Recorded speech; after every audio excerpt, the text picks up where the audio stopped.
Congreso de Anáhuac, también conocido como el Congreso de Chilpancingo, fue instalado el 14 de septiembre de 1813 y es considerado el preámbulo del proceso emancipador en México. En esa primera sesión del Congreso Independentista se dio lectura a uno de los textos políticos mexicanos más importantes de todos los tiempos, precedente principal para la creación de la primera Constitución política de los Estados Unidos mexicanos, Los Sentimientos de la Nación. Este documento fue dado a conocer por el generalísimo José María Morelos y Pavón, en el lugar que actualmente ocupa la catedral, la Asunción de María, en el corazón de Chilpancingo. Cuando fueron aprehendidos Miguel Hidalgo, Allende, Abasolo y Aldama y fueron ejecutados, Ignacio López Rayón formó en agosto de 1811 una junta. Sin embargo, desde 1812, los miembros de la Junta, especialmente José María Lisiaga, José Sisto Verduzco, empezaron a tener rencillas con Ignacio López Rayón. Esas diferencias salieron a la luz pública y empezaron a desprestigiar el movimiento insurgente. Carlos María de Bustamante, que estaba en Oaxaca, le envió una carta a Morelos y le propuso que mejor crearan un congreso. Cuando Carlos María de Bustamante se lo vuelve a proponer y él ve que los otros vocales prosiguen con sus diferencias, pues decide que mejor en lugar de reestructurar la Junta, van a hacer un congreso. Y en junio de 1813, él emite la primera declaratoria para el congreso y escoge un lugar que sea equidistante a todo el territorio que tenía dominado la insurgencia en ese entonces, y ese lugar era Chilpancingo. Se leen justamente el día de la inauguración del Congreso de Chilpancingo, que se realiza en septiembre de 1813, convocado precisamente por Morelos por dos objetivos. Uno, tratar de tener un órgano, el Congreso, integrado por diputados electos en las provincias. Y segundo, decretar la independencia formal de lo que se llama Nueva España con respecto a la península, a la metrópoli española que se encontraba en Madrid. Y tercero, dotar al movimiento insurgente, al movimiento independentista, de un programa político y social. Morelos se convierte en un intérprete de lo que sentía el pueblo, de los sentimientos, y vamos a decir, el corazón de Morelos es el intérprete de los sentimientos de todos los mexicanos.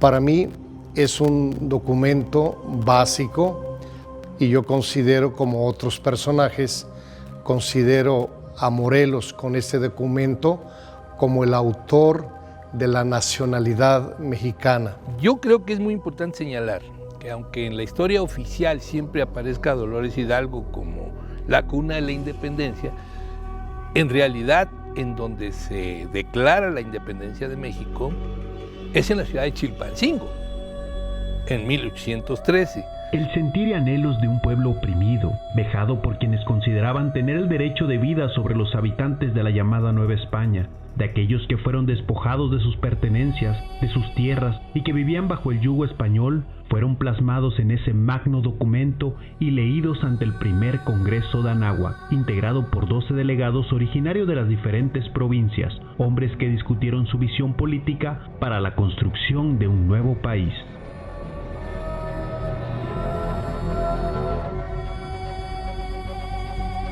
Lo que veían aquellos hombres eran hombres que estaban contemporaneizando con su tiempo totalmente. Estaban al tanto de lo que estaba sucediendo en el mundo occidental. Nuestra revolución de independencia fue paralela a todas las revoluciones insurgentes de nuestros hermanos de la América Española, hoy llamada América Latina. Y estas nuevas ideas de la modernidad eran justamente construidas a partir de vivir en un mundo donde hubiera igualdad desde el punto de vista de la ley. Bueno, en ese tiempo ya sabemos que las mujeres están invisibles en la historia, lo que no quiere decir que no hayan participado. Sin embargo, los que tenían la mejor educación eran los hombres. Entonces, los miembros del Congreso insurgente pues eran o clérigos, como José Sisto Verduzco, o eran abogados, como Ignacio López Rayón, José María Cosa era hasta doctor, José María Murguía eran abogados, y los que pusieron ellos mismos después también eran abogados. Eran personas que preparadas, porque así quería Morelos que fueran personas preparadas para que hicieran las leyes suaves que se necesitaban. Vemos que en esos años 1800, 1810, la injusticia social en la que se vivía, la esclavitud que existía en México, la disparidad de salarios que había, la discriminación social que existía, el poco acceso que había a la educación también, eso veía cómo estaba sufriendo el pueblo. Y si un sacerdote entraña los valores del Evangelio, los valores de Jesús, pues claro que Morelos, Hidalgo, Matamoros y otros les dolía lo que estaba sucediendo al pueblo. Y ellos prefirieron eso, la libertad del pueblo, el bien del pueblo, que seguir sosteniéndose en esa, vamos a decir, cápsula clerical, alejados de la gente. La patria para ellos era primero. No había otro interés más que el lograr tener una patria propia. Y los sentimientos de la nación se materializan en eso. Este documento, vigente en la vida de la nueva República Mexicana, consta de 23 puntos que abordaron los diferentes ámbitos de la sociedad, desde el reconocimiento de la religión católica como única, sin tolerancia de otra, la abolición de la esclavitud, hasta la declaración de independencia de la América septentrional. Él hizo 23 puntos que eran sus sugerencias para que el Congreso las recogiera y con eso elaborara una constitución para el nuevo país independiente. Son tan básicos estos ideales del señor Morelos que es bien importante que nosotros los rescatemos, que nosotros los hagamos vida, porque si nosotros analizamos los 23 artículos que tiene los sentimientos de la nación, vemos que todavía no se cumplen, que es una deuda que tiene México con Morelos, con los héroes de la independencia que nos dieron patria. La independencia no solamente la van a consumar en 21 los insurgentes, este es otro tema, sino la van a consumar los que se opusieron a la independencia 10 años anteriores, que es la Iglesia como institución y el ejército realista y los pudientes, es decir, los poseedores de la riqueza de la sociedad novohispana. Esos son los que van a consumar la independencia y los insurgentes, por supuesto, que van a impulsar, sobre todo, ya lo sabemos, Vicente Guerrero, porque era el insurgente que se mantenía alzado en armas en ese momento. Para muchos, los sentimientos de Morelos siguen vigentes en tanto que no se han cumplido cabalmente los postulados de quienes ofrendaron su vida por tener un país libre, próspero y justo, con mejores condiciones de vida para sus habitantes. Fue un basamento fundamental, extraordinario, de hombres extraordinarios. Y yo siento que hay muchas cosas que siguen siendo iguales, ¿no? Que siguen siendo no han variado desde el tiempo de la colonia y que desgraciadamente tenemos muchos pendientes. Bueno, yo creo que todos estarán de acuerdo en que, bueno, si algo no se ha moderado es la indigencia y la opulencia, ¿no? Y lo peor es que la opulencia a veces sin ninguna ética, ¿no? como solía ser en la colonia. O sea, no es posible que alguien por haber nacido en España tuviera derecho a tener indígenas a su servicio en forma gratuita, ¿no? Ese documento, en ese artículo correspondiente a la justicia y a la igualdad sociales, sigue vigente. Yo creo que no vivimos en una sociedad donde haya justicia e igualdad social. Estamos lejos de eso todavía. Yo creo que hoy en día está muy vigente todos los sentimientos de la nación y sobre todo ese artículo, que me parece que es una reivindicación social. Creo que la República está vigente y creo que ahí hemos hecho grandes conquistas desde mi punto de vista. Pero me parece que, como ya lo dije anteriormente, hay que seguir luchando todos por lograr este sueño insurgente. Hoy en día está presente los sentimientos de la nación y el Congreso de Chilpancingo. A 206 años de darse a conocer este documento, que sirvió de base para el constitucionalismo mexicano y que por su grandeza llegó a reflejarse incluso en la construcción de regímenes políticos de otras naciones, nos seguimos preguntando sobre su trascendencia y vigencia, de la imperante necesidad de que se materialicen cada uno de sus puntos como la verdadera consolidación de la división de poderes, la justicia y la igualdad. Hay que entender una cosa, hemos perdido hasta la educación básica, que es la educación de la casa. En la casa hemos perdido los valores educativos que nos daban ciertas formas que a lo mejor podían parecer represivas, podían parecer muy drásticas, pero que nos daban conciencia de muchas cosas. Pero sí creo que hemos perdido muchísimo. Y sobre todo las intenciones de los sentimientos de la nación, pues hoy están absolutamente inaplicables, ¿no? Y yo creo que sí recoge un sueño, porque ese sueño, y eso es lo importante, ellos pensaron conquistarlo en ese momento. Y fíjate que han pasado más de 200 años y no lo hemos alcanzado. El problema es que hoy la sociedad mexicana tiene que plantearse llevar adelante y ya dejar de ser un sueño y ser una realidad. Y yo creo que nos compete a todos involucrarnos en luchar por una igualdad social y una justicia, porque no la hemos alcanzado. Estamos lejos todavía, pero creo que hoy, en nuestro presente, está vivo el Congreso del Chilpancingo, está vivo los sentimientos de la nación.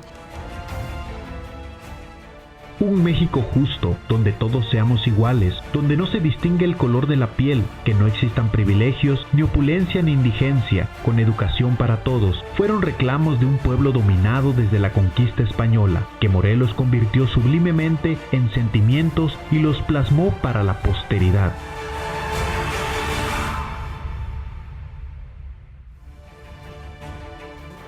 Sí, era importante en ese tiempo cómo había los esclavos, en las condiciones que vivían, también desde las condiciones económicas, sociales, totalmente degradados, educación nula totalmente, y cómo el señor Morelos intuye eso, dar la libertad a todo mexicano que naciera en esta tierra. Moderar la opulencia y prevenir la indigencia. Pues sí, lo que yo quisiera saber es, esos hombres estaban dispuestos a eso. Los que les siguieron estaban dispuestos a eso. El problema es que hemos ido perdiendo la mística de lo que significa servir a la nación. Y esa mística no sé cómo haremos para recuperarla, la verdad. ¿Había más riqueza en aquella época concentrada que ahora? No lo sé. Yo no sé si en aquella época había un slim en la sociedad Nueva España. No sé si la concentración de la riqueza fuera tan alta como es hoy en día. Como todo religioso, el cura José María Morelos y Pavón estableció 2 numerales dedicadas a la dominante fe católica, la celebración del 12 de diciembre en conmemoración a María Santísima de Guadalupe, y el que establece en su numeral segundo que esta religión sea la única, sin tolerancia de otra. Este último precepto es sin duda el más polémico para nuestros tiempos, por considerar que limita libertades de pensamiento y de libre decisión. Es una historia complicada porque Morelos tiene un tío que para pagar sus pecados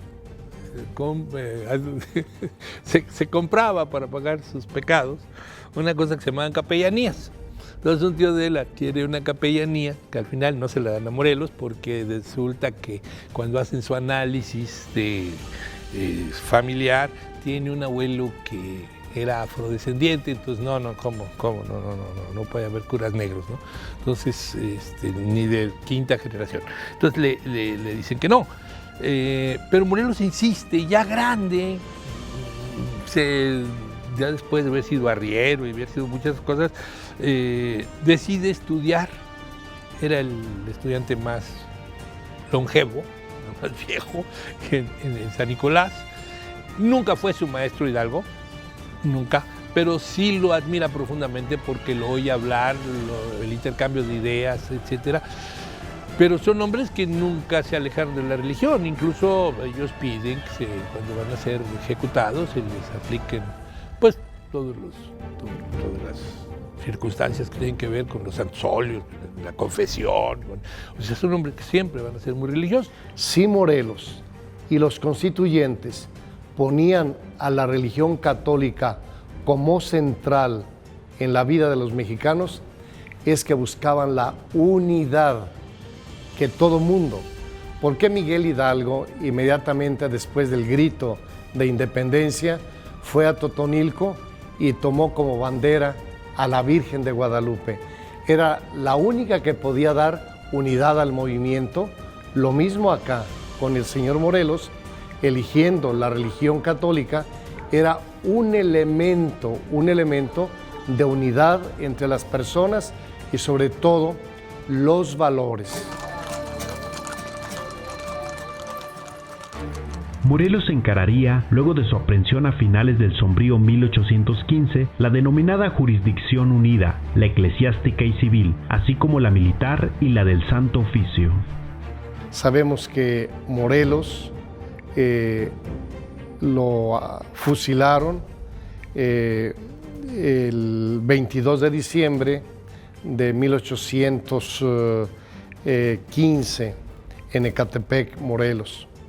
Él tiene una frase muy hermosa donde dice que si cometió errores, cometió pecados, que Dios lo perdone y que la sociedad lo va a juzgar. Morelos fue traicionado, lo tomaron preso aquí en Guerrero, nada menos, que se le hizo un juicio de 3 meses, un juicio terrible. Y yo lo que quiero resaltar de Morelos, que nunca perdió la fe, que él incluso como sacerdote siempre estuvo convencido de que estaba luchando por algo justo, algo necesario para los mexicanos, como la Santa Inquisición, incluso los obispos lo degradan. Y para mí es algo tan conmovedor, aquel Morelos fuerte, recio, guerrero, la primera vez que lloró, cuando lo degradan, precisamente así, de sacerdote. ¿Sí? Esto quiere decir la fe que tenía Morelos, el cariño que le tenía a su sacerdocio y cómo estaba convencido de su tarea. Al caer Morelos ante las balas que pretendían hundirlo en el olvido, pasó lo contrario de lo que esperaban sus verdugos. El siervo de la nación empezó a crecer hasta alcanzar las proporciones de un gigante, inmortal e imperecedero, cuyos ecos de sus voces y reflejos de sus acciones siguen estando presentes en el imaginario de todos los mexicanos, hoy con más fuerza que nunca.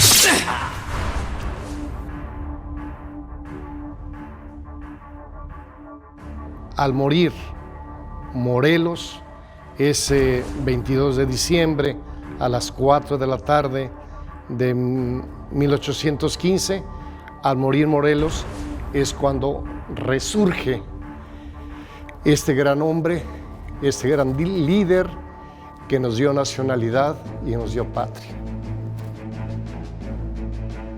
Hoy día, la revisión de este momento, un trascendental momento en la vida de México, constituye un necesario recordatorio acerca del papel tan trascendental que jugaron los habitantes del sur para la consolidación de un movimiento popular que culminaría en la independencia de México.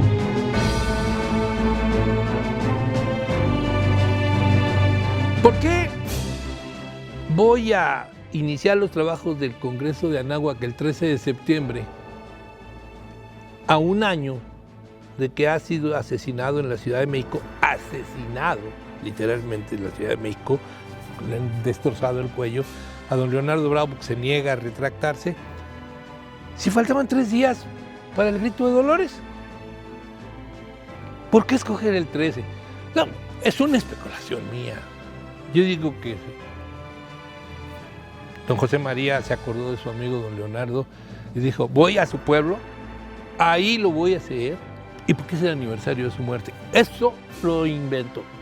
Me da mucho gusto que Morelos se haya sentido tan bien recibido en Chilpancingo, que no tuvo que dar ninguna batalla para entrar a Chilpancingo, al contrario, lo recibieron con jaripeo, lo recibieron con comida, que a él le encantaba, era muy tragón, era tragón y bebedor, entonces le fue re bien en Chilpancingo, ¿no? Pozole, le dieron semitas, tanto así que al otro día no hubo batalla, hubo tranquilidad porque no podían, había que reponerse de la fiesta anterior, ¿no? Sabemos que ciertamente México ha mejorado mucho, Guerrero no es el mismo de hace 206 años, pero es muy parecido. Falta hacer mucha justicia, ojalá que esta reunión del Congreso actual del Estado de Guerrero nos haga ayudar, nos haga pensar, nos haga actuar sobre todo para hacer vivos los ideales del señor cura José María Morelos y Pavón. Un insurgente en este país va a abolir la esclavitud. Y me refiero a Vicente Guerrero, cuando fue presidente de la República y con un decreto especial abolió la esclavitud en nuestro país. O sea que realmente los insurgentes iniciaron con esta consigna y la concretaron, pudieron concretarla. Ese es donde podemos combinar la dirigencia, la importancia de estos individuos con un programa político que le pertenece a una parte importante de la sociedad. Como análisis final, debemos plantearnos lo que se ha hecho y lo que no se ha hecho de ese legado de nuestros antepasados. Me da muchísimo gusto que este Congreso retome, aunque sea por un día, el recuerdo de una circunstancia histórica que nos dio un país. Nos dio independencia, nos dio identidad. México le debe mucho a los constituyentes, México le debe mucho a los sentimientos de la nación. Tenemos que hacerlos vida, tenemos que concretizarlos, si no esto se nos queda en palabrería y se nos quedan en discursos. Nos falta mucho por caminar. Creo que hoy en día hay más pobreza que la que había en la época de Morelos. Hoy estamos viviendo un fenómeno que en el pasado no vivimos, del feminicidio, pero hoy hay nuevas demandas, nuevas luchas, en el mismo sentido que los sentimientos de la nación, porque es una sociedad diferente. Nosotros somos del siglo XXI, Morelos era del siglo XVIII. principios del XIX. Las sociedades son diferentes, pero el espíritu es el mismo. El espíritu de los sentimientos de la nación y de los insurgentes está vivo. Hay que construir un mundo mejor, hay que construir una sociedad de iguales. A 206 años de distancia, recordar los sentimientos de la nación y los hechos que le rodean es oportunidad de cuestionarse lo logrado y de seguir aportando lo que falta por hacer para que sea realidad el pensamiento de Morelos y de todos aquellos hombres que pensaron a México mucho antes de que se consiguiera realmente la independencia nacional.